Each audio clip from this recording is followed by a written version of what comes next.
Hello साथियों, आप सभी का स्वागत है आपके इस कृष्णा आर्ट्स एजुकेशन चैनल में, जो केवल बोर्ड एग्ज़ाम की तैयारी करवाने के लिए ही बनी है। इसलिए इस चैनल को आपने अभी तक सब्सक्राइब नहीं किया तो इस चैनल को सब्सक्राइब कर दें। और इसका टेलीग्राम चैनल में अगर आप अभी तक ज्वाइन नहीं हुए तो डिस्क्रिप्शन में उसका लिंक दिया हुआ है, आप इस चैनल के टेलीग्राम चैनल में भी ज्वाइन हो जाए, क्योंकि इस चैनल का जो भी स्टडी मटेरियल प्रोवाइड किया जाएगा वो टेलीग्राम चैनल पर ही किया जाएगा। आज हम आपको हिंदी गोधूली भाग 2 का तीसरा पार्ट भारत से हम क्या सीखें का वेरी इंपॉर्टेंट सब्जेक्टिव क्वेश्चंस करवाने जा रहे हैं, जो कि बोर्ड एग्जाम के दृष्टिकोण से बहुत ही महत्वपूर्ण क्वेश्चन है। उन क्वेश्चन को आपको अच्छे से समझना है और याद करना है। तो चलिए क्वेश्चंस की ओर बढ़ते हैं। पहला क्वेश्चन है, भारत को पहचान सकने वाली दृष्टि की आवश्यकता किनके लिए वांछनीय है और क्यों? भारत को पहचान सकने वाली दृष्टि की आवश्यकता किनके लिए वांछनीय है और क्यों? भारत को पहचान सकने वाली दृष्टि की आवश्यकता यूरोपियन लोगों के लिए वांछनीय है, क्योंकि भारत ऐसी अनेक समस्याओं से भरपूर है जिनका समाधान होने पर यूरोपियन लोगों की अनेक समस्याओं का निदान संभव है। इसमें सिर्फ आपको एक ही बात समझ के रखना है कि जो इनका वांछनीय की आवश्यकता है वो यूरोपियन लोगों के लिए है। बस आपको इसमें एक टॉपिक याद करना है और जो क्वेश्चन है उसी का आपको शुरू में लाइनिंग लिख देना है, उसके बाद उसका रीज़न थोड़ा सा क्यों की करके लिख देना है। तो इससे आपका क्वेश्चन क्या होगा, थोड़ा लॉन्ग हो जाएगा और आपका जो क्वेश्चन को चेक करेगा उसके अच्छा इंप्रेशन बनेगा। तो चलिए दूसरे क्वेश्चन की ओर बढ़ते हैं। लेखन ने किन विशेष क्षेत्रों में अभिरुचि रखने वालों के लिए भारत का प्रत्यक्ष ज्ञान आवश्यक बताया है? लेखक ने, यहाँ लेखक हो जाएगा, लेखक ने किन विशेष क्षेत्रों में अभिरुचि रखने वालों के लिए भारत का प्रत्यक्ष ज्ञान आवश्यक बताया? लेखक ने बताया है कि जिन्हें भूविज्ञान में, वनस्पति जगत में, जीवों के अध्ययन में, पुरातत्व के ज्ञान में एवं नीति शास्त्र जैसे विषयों में विशेष अभिरुचि है, उन्हें भारत का प्रत्यक्ष ज्ञान आवश्यक है। इसमें लेखक ने बताया है कि जिनको भूमि से रिलेटेड विज्ञान में, वनस्पति जगत विज्ञान में, जीवों के अध्ययन में, अलग अलग प्रकार के ज्ञानों में जिनको अभिरुचि है, उनको भारत का ज्ञान करना बहुत ही आवश्यक है, क्योंकि भारत में वे इन सभी ज्ञानों को अर्जित कर सकते हैं। लेखक की दृष्टि में सच्चे भारत के दर्शन कहाँ हो सकते हैं और क्यों? लेखक की दृष्टिकोण के अनुसार सच्चे भारत का दर्शन कहाँ हो सकता है और क्यों?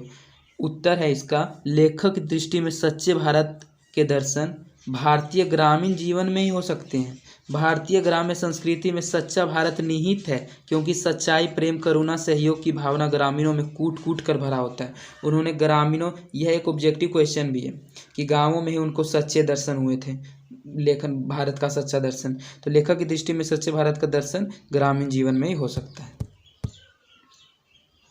भारत की ग्राम पंचायतों को किस अर्थ में और किनके लिए लेखक ने महत्वपूर्ण बताया है, स्पष्ट करें।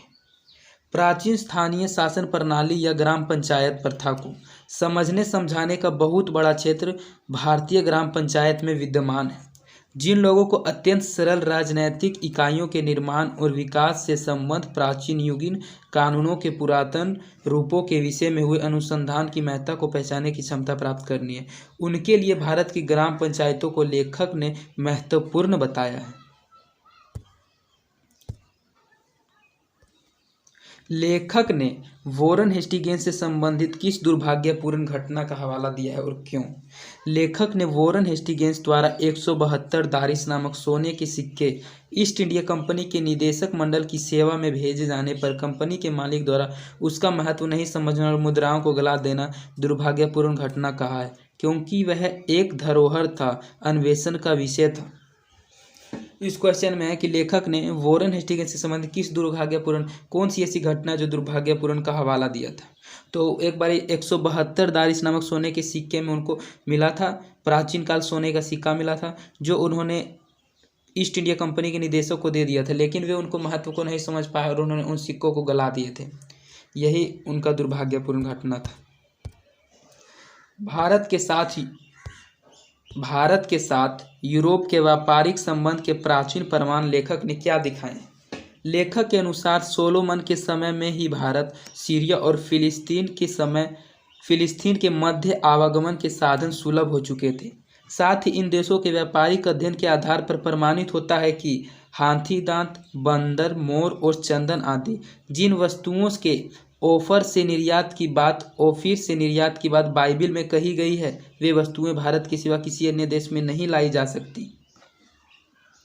इसमें जो व्यापारिक से, इसमें व्यापार से रिलेटेड क्वेश्चन है कि कौन कौन सा चीज़ है जो व्यापारिक अध्ययन के आधार पर प्रमाणित होता है। तो हाथी दांत, बंदर, मोर और चंदन आदि वस्तुओं के ओफिर से निर्यात की बात बाइबल में कही गई है, जो कि भारत के द्वारा इसका निर्यात किया ही नहीं जा सकता। भारत किस तरह अतीत और सुदूर भविष्य को जोड़ता है, अस्पष्ट कर। भारत किस तरह अतीत और सुदूर भविष्य को जोड़ता है। भारत अतीत और भविष्य को जोड़ता है। यहाँ मानवीय जीवन का प्राचीनतम ज्ञान विद्यमान है। यहाँ की भूमि प्राचीन इतिहास से जुड़ी है। यहाँ की संस्कृत भाषा के द्वारा विश्व के चिंतन की ऐसी धारा में अवगाहन का अवसर मिलता है जो अभी तक अज्ञात थी। अतः यह बीते हुए काल और आने वाले समय के सेतु के रूप में मान्य है।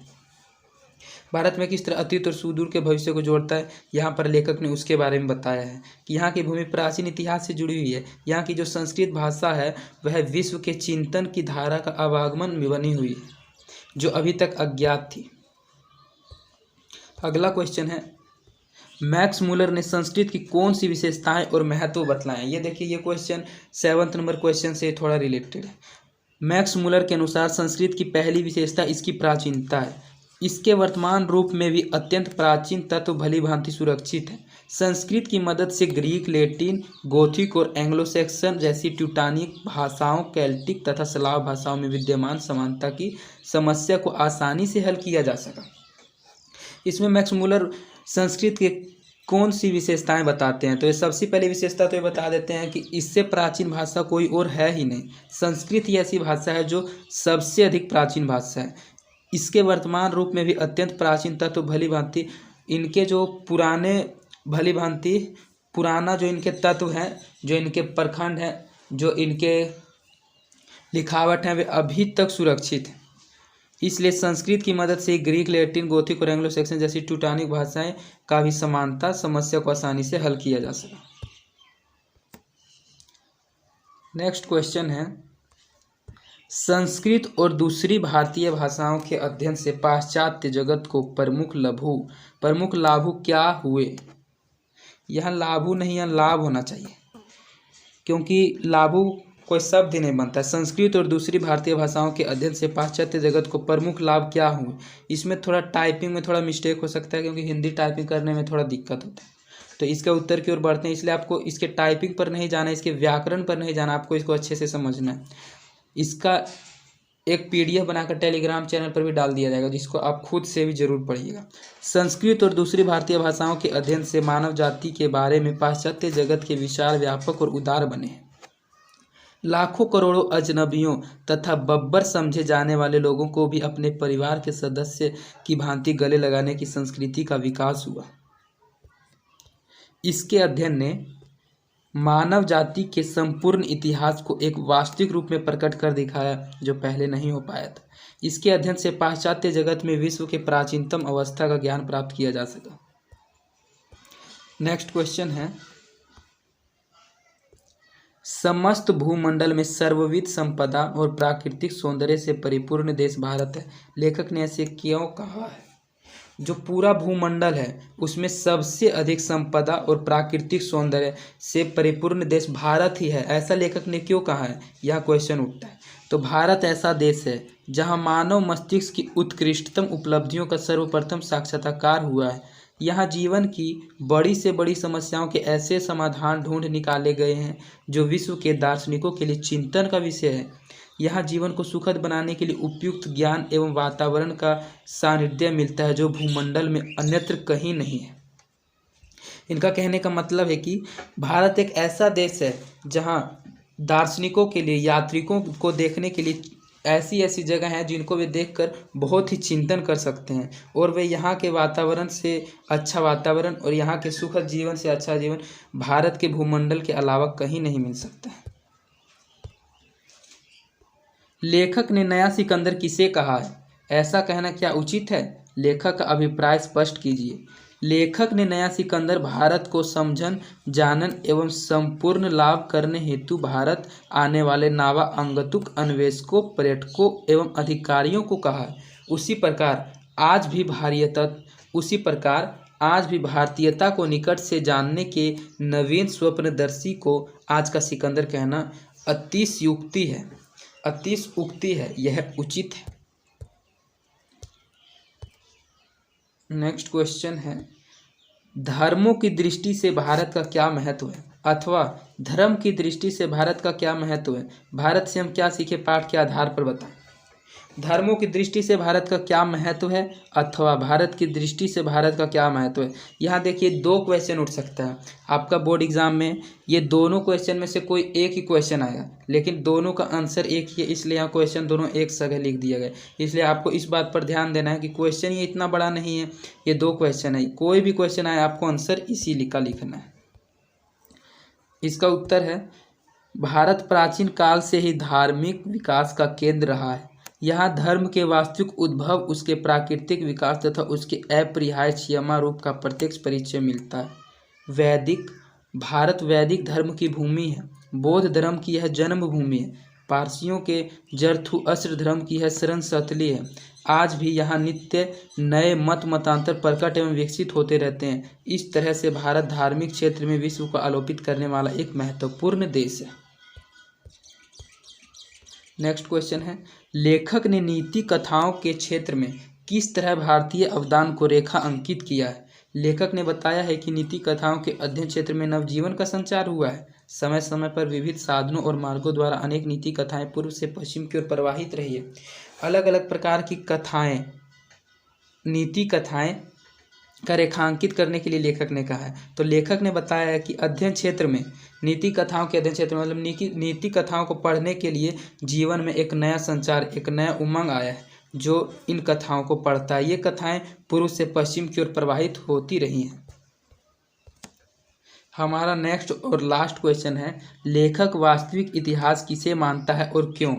लेखक किसी विषय के मूल उद्गम स्रोत तक पहुंचने को उसका वास्तविक इतिहास मानता है, क्योंकि वहीं से उस विषय की मौलिकता, उसका विकास तथा उसकी शाखाओं, प्रशाखाओं तथा जीवन मूल्य ज्ञात होता है तथा उसका अध्ययन फलदायी होता है। लेखक वास्तविक इतिहास किसे मानता है और क्यों। लेखक किसी भी विषय के मूल उद्गम स्रोत तक पहुंचने के लिए उसका वास्तविक इतिहास मानता है। इसका कहने का तात्पर्य है कि कोई भी ऐसा एम जिस पर को आपको पहुंचना है, उसी को पहुंचने के लिए उसका वास्तविक इतिहास मानता है, क्योंकि वहीं से उस विषय की मौलिकता, उसका विकास तथा उसकी शाखाओं पर शाखाओं का जीवन मूल्य ज्ञात होता है। आप अपने जीवन का कोई लक्ष्य रखते हैं तो वहां पहुंचने के लिए आपको वहीं से उस विषय का मौलिकता, कि उसमें क्या क्या एलिजिबिलिटी चाहिए, क्या क्या होनी चाहिए तथा उनकी शाखाओं पर शाखाओं कैसे वो होता है और जीवन का मूल्य ज्ञात होता है तथा उसका अध्ययन फलदायी होता है। और अगर आप ऐसे चीज़ों से रिलेटेड का अध्ययन करते हैं, पढ़ाई करते हैं, तो उसका अध्ययन बहुत ही फलदायी होता है। फलदायी का महत्वपूर्ण है कि बहुत ही फायदेमंद होता है। तो इस प्रकार आपका थर्ड चैप्टर भारत से हम क्या सीखें का 14 VVI सब्जेक्टिव क्वेश्चंस करा दिया गया है और इसका PDF टेलीग्राम चैनल पर भी डाल दिया जाएगा, तो उस पर भी जाकर आप इसको ज़रूर पढ़ें। और टेलीग्राम चैनल का लिंक डिस्क्रिप्शन में दिया हुआ है। और अगर आपने इस चैनल को अभी तक सब्सक्राइब नहीं किया तो इस चैनल को सब्सक्राइब कर दें। और अगर आपको हमारी वीडियो पसंद आए तो अपने दोस्तों के बीच भी इस वीडियो को ज़रूर शेयर करें।